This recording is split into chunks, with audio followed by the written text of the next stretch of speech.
विभिन्न अंचल में भारत बंदर प्रभाव प्रदर्शन संरक्षण उपरे सुप्रीमकोर्टर राय असंवैधानिक संविधान आर्टिकल 341 और आर्टिकल 342 एससी एसटी को विरुद्धाचरण करुच्ची जहाद्वारा एससी एसटी संरक्षण उपरे वर्गीकरण एवं क्रिमिनल को पार्लियामेंट और राष्ट्रपति बिना अनुमति बंद कर किंतु 2024 अगस्ट 1 तारिख दिन सुप्रीमकोर्ट द्वारा एकतरफा भाव रिजर्वेशन भितर रिजर्वेशन और वर्गीकरण कर राज्य सरकार को निर्देश देते जहाँकि मूल संविधान जनक डॉक्टर भीमराव आंबेडकर को अपमान सहित एससी एसटी वर्गर एकता को दुर्बल करने उद्यम कर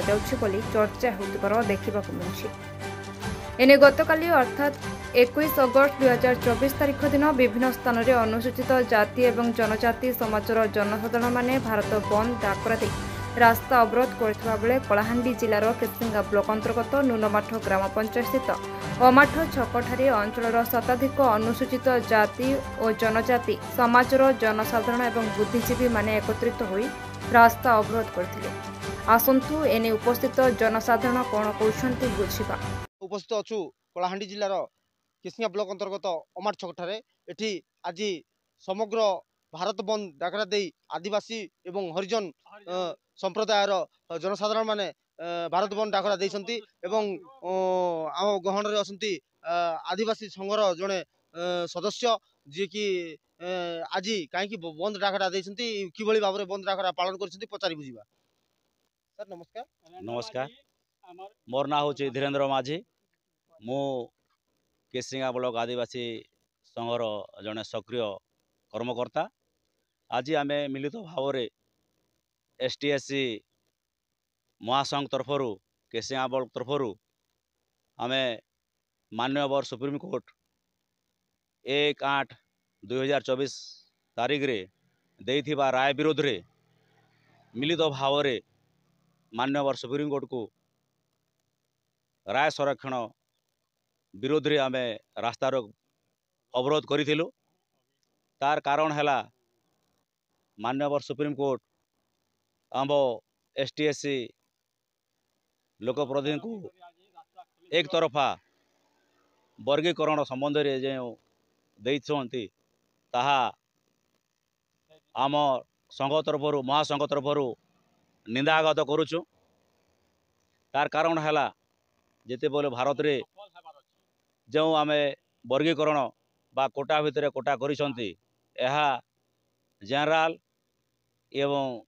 ओबीसी जनसमूह को लेकर करवा कथा। इति पूर्वर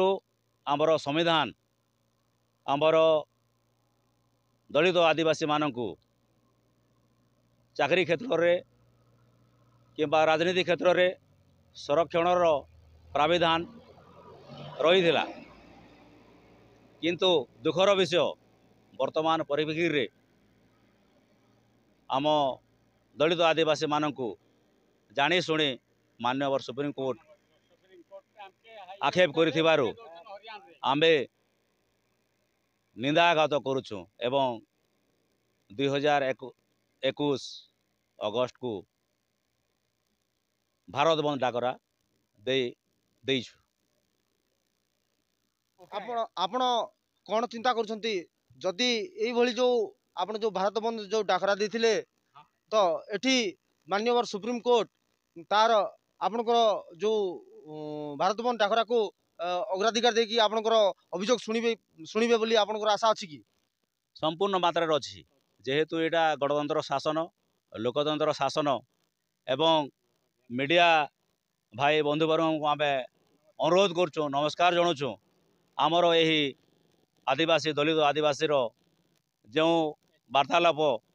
माननीय सुप्रीमकोर्ट माननीय केंद्र सरकार एवं राज्य सरकार पाखरे कर्मकर्ता दायित्व थी कर्मकर्ता पाखरे पहुँचाइबे बोलिकी आम सांबादिक आज्ञा मान आमर एसटीएससी सर्वर कृतज्ञता जनाऊँ एवं संदेश पठाइबा अनुरोध करुछु। जदि आज सारा भारत वर्ष रे भारत बंद आंदोलन करा जायथिला मिलित आदिवासी महासंघ आनुकूल्य रे एठिरे आमर आदिवासी संघ दलित आदि संघ भारत बंद महासंघ जदि आमर जो आभिमुख्य आमर जो चिंताधारा पूर्वर जो रीति रिवाज रीतिधारा इति पूर्वर मान्यवर संविधान जो आमको संरक्षण व्यवस्था बा आरक्षण करा जाउथिला ताहा जदि पूरण नहेले आगामी दिन रे अंतर्जातीय महासंघ भारतर महासंघ एवं दलित महासंघ आदिवासी संघ आगामी दिन रे बड़ धरणर तामने रास्ता को उल्लेख करे सरकार विरोध रे किंबा सुप्रीमकोर्ट विरोध रे रास्ता उल्लेख करे स्ट्राइक करिवु। निहाती भाव में आउ जड़े आम पाखे अच्छा आदिवासी संघर जड़े वरिष्ठ कर्मकर्ता एवं तांकर प्रतिक्रिया कौन रही पचारि बुझा मोर ना हूँ भजन माझी मुझे अमाटर आदिवासी संघर सभापति केसिंगा ब्लॉक वाइज सालू जो विषय वस्तु आज आलोचना होता